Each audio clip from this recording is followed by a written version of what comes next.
exciting because they are challenging. And paradise is paradise because it has challenges. And we always, always, always have an opportunity to recognize that we are in paradise and that we are richly blessed.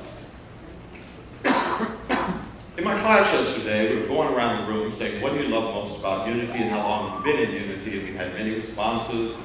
It's true, everyone does love unity. And unity of New York is not the envy of other unities, but it is the inspiration. They're inspired by what is going on here. I am inspired by what is going on here. I had wanted for Paul to be here this morning so I could once again acknowledge him in front of you and remind you that I am here because of Paul. Because Paul called me several times asking me to please join in with this ministry in some way. I was not wanting to leave my little comfort dead zone of hiding out in a small town in Massachusetts. But Paul called me and insisted, and I finally said yes, and I will be forever grateful that I said yes. Is there anyone in this room who knew me from my ministry in Massachusetts other than Timothy? A couple of people. 2 people. Hi. So 3 people in this place knew me from my ministry in Massachusetts. Is there anyone who knew me from my ministry in Florida? 1 person here knew me from my ministry. 2 people, 3 people knew me from my ministry in Florida. So I'm going to assume that all of the rest of you know me from here. So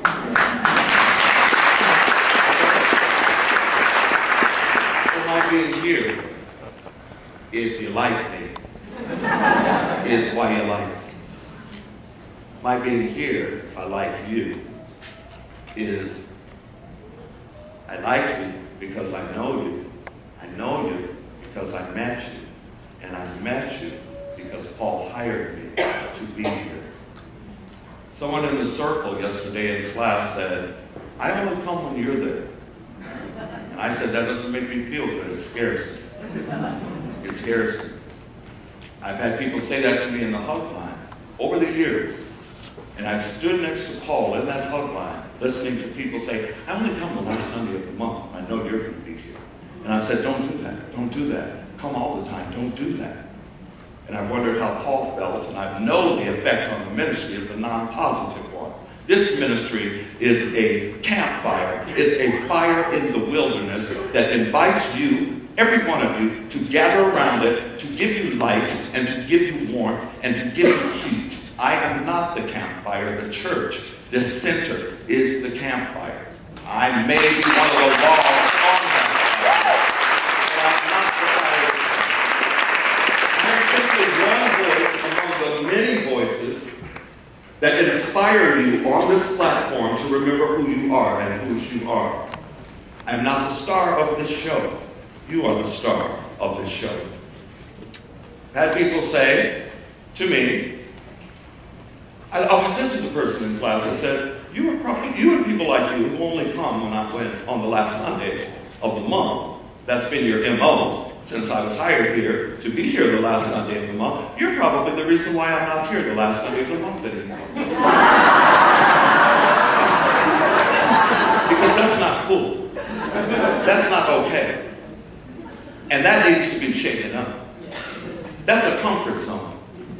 It's a dead zone. It's not a realm of opportunity. My mother, back when all of her children, all 4 of us, moved out of the house, my mother wanted nothing more. And she told us, you don't have to give me anything on Mother's Day, nothing on my birthday, and nothing on Christmas. All I want from you chaps is that all 4 of you show up on Sundays at my house for Sunday dinner. I want you to do that as often as possible. And we did it when we wanted to, except when we knew Mom was making chili. I make great chili. One of my sisters, my brother, when he was alive, made great chili. But we never tasted chili like Mom made chili. And Mom never showed us how to make chili like she makes chili. So what Mom noticed after months is that all 4 of these chaps show up. when they know I'm making chili. And sometimes when she was afraid that we were busy with other things, she would say, making chili tonight? We would drop every plan. We'd say, well, you know, I was going to hang out with Jacqueline. Can I just bring her along? Sure, she can have a bowl. And we would go there. But when Mom was making ham, turkey, spaghetti, Mom could cook. All those things were great. But I make a great turkey myself. And you can't throw a ham in it. My sister Rhonda's spaghetti is something right. So there were many times where if Mom was making spaghetti, ham, or turkey, we casually didn't show up for dinner. We'd say, are you making chili? Oh, no, I got a great ham and something. Oh, yeah, Mama, you know, I'm kind of busy. I got some eye candy I'm going to track. So what Mom did was, she stopped telling us when she was making chili. She'd say, coming over tonight? 6 o'clock? Are you making chili? None of you. Short for none of your business. Come and find out. I got swamped with people like after class. Yeah, I've been pretty upset, but I never know when you're going to be here. And sometimes, you know, I've come on the last Sunday and you weren't there. Then I found out you were here on the third Sunday. And I had to come on the third Sunday. Oh my God, I said, you want to know how not to miss me? Bring your behind here every Sunday.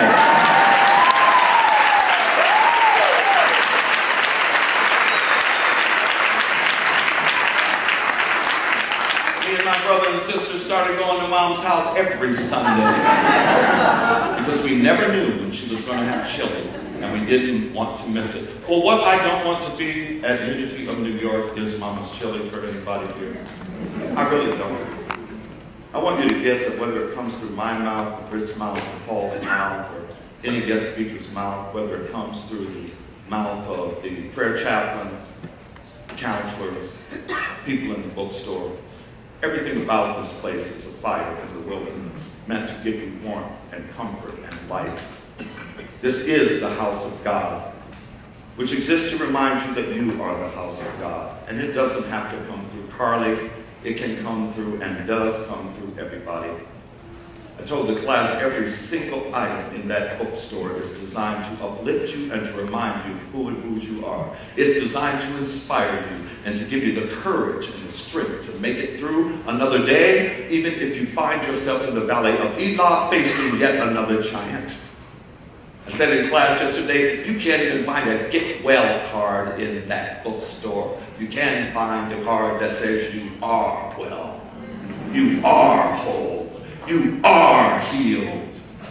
You won't find no prayer back there for your prosperity. You'll find the information that you are prospered and that it is God's good pleasure that you be in health and prosper.